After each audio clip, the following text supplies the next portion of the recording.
Run. Don't look back. The screams behind you grow quieter with every step. No one is chasing you. No one needs to, because everyone in your tribe already knows something you don't. By tomorrow, you'll probably be dead. You burst through the frozen forest, lungs burning, expecting someone to call your name. No one does. Not your family. Not your closest friend. Not even the children. It's as if your entire tribe has erased you from existence. Why? What could you possibly have done that was so terrible? Your own people would rather abandon you to the Ice Age than kill you themselves. The answer reveals one of the darkest secrets of prehistoric humanity. You don't stop running until sunset. Only then do you realize something horrifying. They didn't take your weapons. They didn't tie your hands. They even left you alive. At first, it feels merciful. Then you understand. This isn't mercy. It's a sentence. Because the Ice Age doesn't forgive mistakes. Archaeologists believe humans living during the last Ice Age often survived in small bands of only 20 to 50 people. Every hunter mattered. Every child mattered. Every scrap of food mattered. Which raises a disturbing question. If every person was so valuable, why would a tribe willingly throw one away? The answer isn't what most people imagine. The first night arrives. Nothing happens. No wolves. No bears. No monsters. Just silence. Almost. Too much silence. Your brain begins inventing sounds. A twig snapping. Footsteps. Breathing. You spin around. Nothing. Modern psychologists know isolation changes the human mind surprisingly fast. Now imagine someone who has never spent a single night alone. For hundreds of thousands of years, humans slept surrounded by family. Tonight, you're hearing something no Ice Age human wanted to hear. Absolutely nothing. And strangely, that silence may have been more terrifying than any predator. Morning comes. You finally understand why. Hunting alone is nearly impossible. You scare every animal before getting close. Hours pass. Nothing.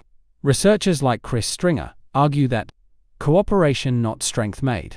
One person tracked prey. Another blocked escape routes. Others waited with spears. Alone, you aren't a hunter anymore. You're prey pretending to be a hunter. Then, you find footprints. Human footprints. Relief floods through your body. Until you notice something impossible. The footprints aren't from your tribe. This changes everything. Around 40,000 years ago, modern humans shared parts of Europe and Asia with another human species. Neanderthals.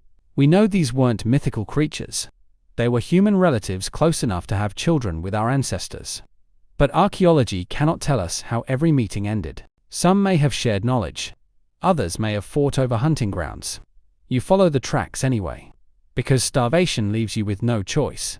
Suddenly, the punishment isn't about surviving nature anymore. It's about surviving other humans. The tracks lead to an abandoned campsite. Broken stone tools. Animal bones. Cold ashes. Someone lived here recently, but they're gone. Where? Nobody knows.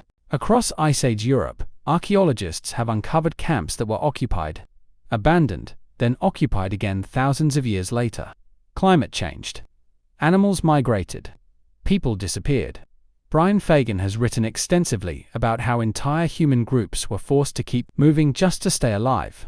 Standing inside the empty camp, a terrifying thought enters your mind. What if your tribe didn't expect you to die tonight? What if they expected winter to finish the job instead? 3 days later, you're weaker, hungrier, slower. You finally corner a young reindeer. You throw your spear. It misses. The animal disappears into the snow. Then something unexpected happens. A second spear flies past your shoulder. It strikes the reindeer perfectly. You freeze. Someone else is here. For a long moment, neither of you moves. Then a stranger steps out from behind the trees. Friend. Enemy. Nobody knows. And neither do you. Scientists can prove Homo sapiens and Neanderthals met.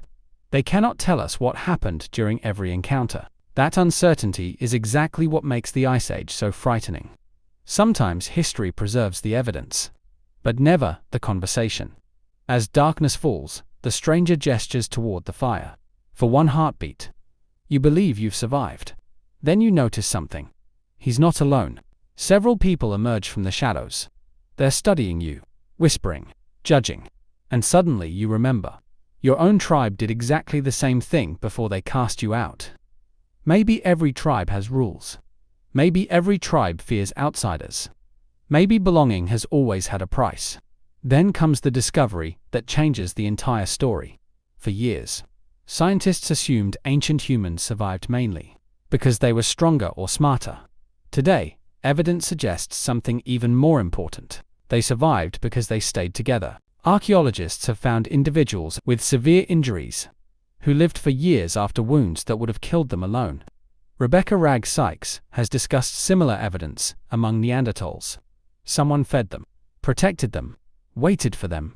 Human kindness may have been one of our greatest survival tools, which means exile wasn't simply losing your home. It was losing every advantage evolution had given you, and that's why your brain still fears rejection today.